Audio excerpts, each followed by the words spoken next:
So Anonymous writes, what should you do on a first, second, and third date? So, hey, Anonymous, I'm going to just sum up what you wrote here real quick, just in case somebody is not looking at the text and is listening elsewhere. So, uh, Anonymous and a guy actually like each other, and they talk every day, and they work, and they work together, and they talk together on Snapchat, send each other selfies. This is all good. He drives her home often. Good. Now, so far, they've gone to a museum, walked around the city in a nice rooftop park, looking at the area nearby. They ate lunch. He kept looking to see if her parents were outside and then just asked for a hug. This guy sounds great.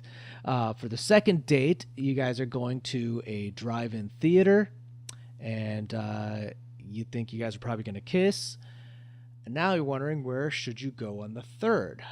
You were thinking at your house to watch a movie, cuddle and make out, but that's it? Or is that a bad idea? You want to know advice. All right. So here's the catcher. He's very reserved. All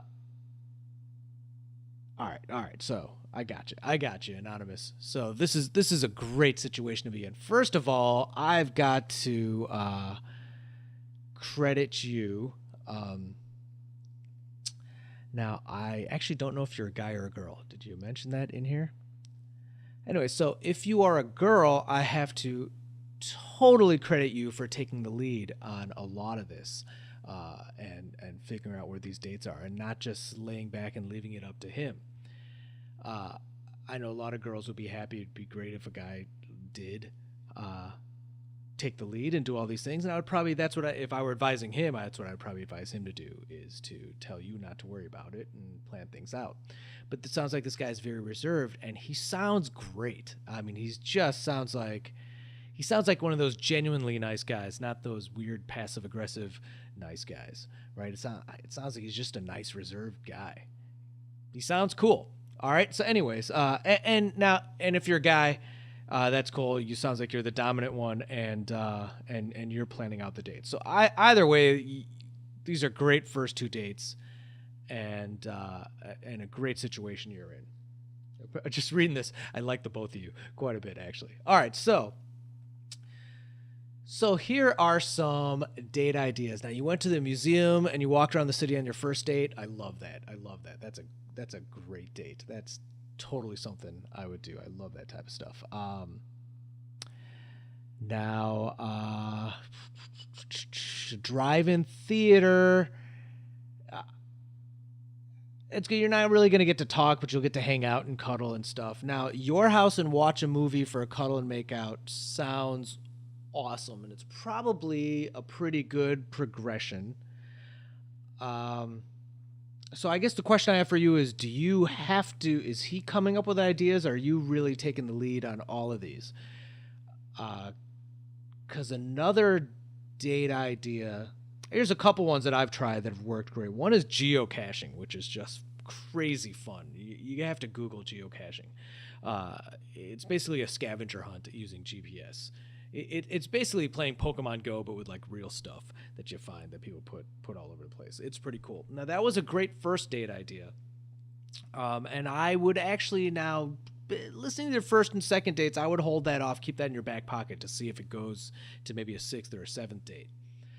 And the planetarium, much like the museum, I mean, gosh, the last girl I took the planetarium, that turned into a 3-year relationship, right? So that a planetarium date is great.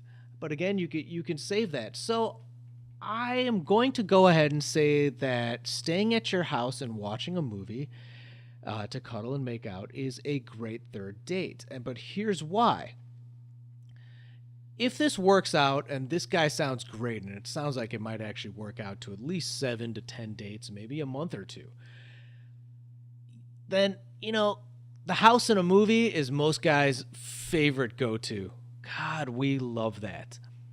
But somebody in the relationship, one or the other, is going to get bored if you do that too many times. So I like that you're getting this out of the way now, and you can save these creative date ideas. You keep them in your back pocket and save them for later, so you can randomly, intermittently throw out a geocaching date or a planetarium date or a road trip date or Or one date I did recently is I wanted to hit every taco stand in the city. Like I did that. That was our goal. We seriously ate one taco in every stand in the city. Right? That's a fun date. It makes an adventure. It's something to do. Save stuff like that in your back pocket. I would say go ahead and do your house and watch a movie, and do the house and watch a movie and cuddle and make out as many times as you can before that gets boring for one of you two, and then you can throw out these other crazy dates and then go back to watching a movie and cuddling and making out at home, which again to me is the ideal super date as far as I'm concerned. It's just unfortunately people get bored doing that sort of thing, and you need to spice it up after that for some sad reason. But house and movie. All right.